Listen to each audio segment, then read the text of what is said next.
अफजल साहब, ये जो भी फैसला आया है कल सुप्रीम कोर्ट ने प्रैक्टिस एंड प्रोसीजर एक्ट का, तो इसमें तो एक तो सबको ये खुशाइंद है कि पार्लियामेंट की जीत हुई है। तो नवाज शरीफ का जो अभी केस है नवाज शरीफ साहब का, वो आप क्या समझते हैं किस तरह से इफेक्ट होगा?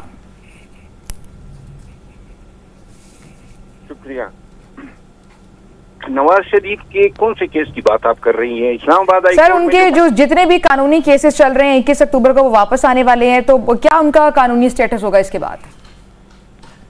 उनके आने का ताल्लुक इस फैसले से नहीं है। ये फैसला सिर्फ इस हद तक उनको फायदा दे सकता था कि पनामा केस में 184(3) में सुप्रीम कोर्ट के जिस लार्जर बेंच ने इनको डिस्क्वालीफाई किया था हयात, उसमें अगर राइट ऑफ अपील दे दिया जाता पुराने फैसलों पे, जो कि 8 और 7 के रेशो से नहीं दिया गया है, तो लिहाजा इस हद तक पुराने फैसले पर नवाज शरीफ साहब के अपील करने का चैप्टर क्लोज हो चुका है।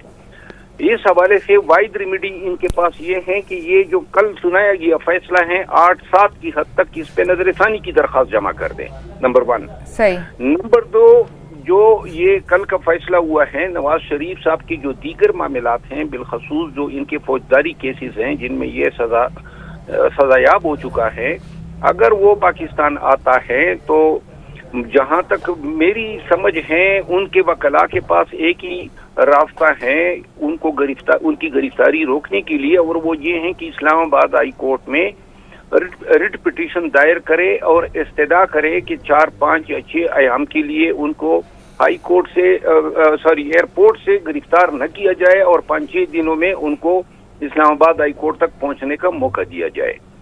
ये रिट अगर दायर होती हैं तो शायद मुमकिन है कि नवाज शरीफ जो हैं उनकी गिरफ्तारी पे। लेकिन अफजल साहब, आजम नजीर तारड़ कह रहे हैं कि उनकी नाअहली खत्म हो गई है।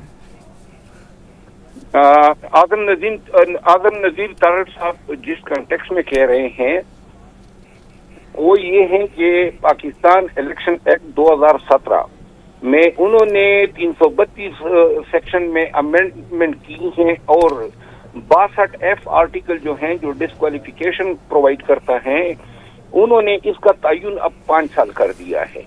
अब ये जो 5 साल का तयन है ये इससे मुस्तफीद हो सकता है नवाज शरीफ, यानी जो लाइफ सुप्रीम कोर्ट के फैसले ने जो लाइफ डिस्क्वालिफिकेशन की थी वो 5 साल पड़ी जाएगी और 5 साल इसके गुजर चुके हैं, यानी 5 साल गुजर चुके हैं, नाअहली खत्म हो गई है। लेकिन जो पनामा के रिव्यू पिटीशन थी वो दायर नहीं की जा सकती प्रैक्टिस एंड प्रोसीजर एक्ट के फैसले के बाद। बहुत बहुत शुक्रिया।